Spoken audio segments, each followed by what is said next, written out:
Good morning. I wanted to bring to your attention an article that was recently published in the New York Law Journal, which, in my view, promotes the idea of how important trusts are in estate planning. And this was a case published in the December 9th, 2008 edition of the New York Law Journal. And the title of the article is 50 Years After Death, Investor's Estate Remains Unsettled. And I'll read a little bit from the article. When Max Sakow died in 1956, the real estate investor left a number of Bronx properties to his wife and 3 children. More than 50 years later, Mr. Sakow's estate remains unsettled. For almost half of that time, Mr. Sakow's daughters, Evelyn, now 73, and Diana, now 68, of New Rochelle, have argued in court, often on a pro se basis, which is without an attorney, that their older brother, Walter, now 78, misappropriated the estate and assets of their father, denying them of their rightful inheritance. The article continues, in an example of a real-life imitation, the twists and turns of the dispute have come to resemble Jaundice and Jaundice, the interminable estate litigation backdrop for a Charles Dickens Bleak House. During the last few years, the sisters have received $559,000 each, but they say their legal fight has at times reduced them to poverty. Let me just flip and read a bit more down here. In the case is the matter of the accounting of Walter Sakow. Highlights what practitioners say they sometimes see in the surrogate's court. Litigants who use the court as a stage to play out family disputes which go far beyond the legal issues involved.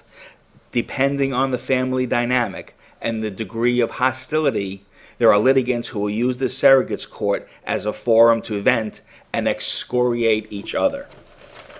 And apparently this is what's happening in this Sakow case. All of the deep-rooted thoughts that may have existed surface upon death of the matriarch or patriarch, and that's when the so-called drama gets played out. And this has been happening now for 50 years.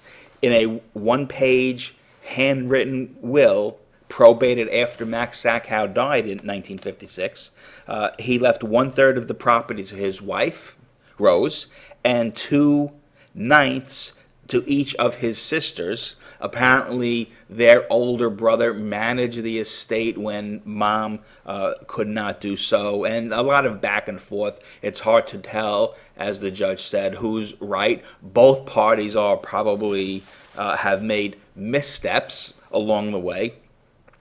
But the point is, for 50 years now, after this man died, there's still litigation involved in this estate. And why? In part, the man died unexpectedly. Death is always unexpected, right? But there was no estate planning done.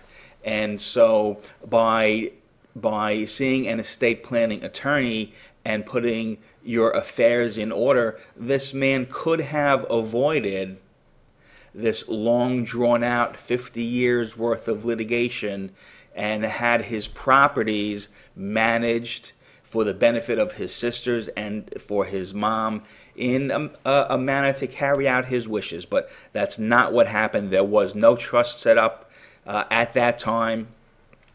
And now, 50 years later, the family is still arguing in court. It's hard to believe that the family members still even talk to each other or get together at the holidays, which I'm sure the elder Mr. Sakow probably would not have wanted. Nevertheless, hopefully this case is coming near the end. One of the attorneys said, at a certain point in the hotly contested litigation, the bitterness takes over and the reality recedes. And here is what may be happening. So Hopefully there'll be some conclusion to this case so the family has closure. They're all now approaching 80 years old, but a terrible situation. Why? Because of the lack of planning on the part of the testator. So hopefully you won't be one of those persons, and or someone in your family won't be someone who has failed to see an attorney and failed to take action to plan their eventual demise. So hopefully you'll get something out of that. We'll talk again.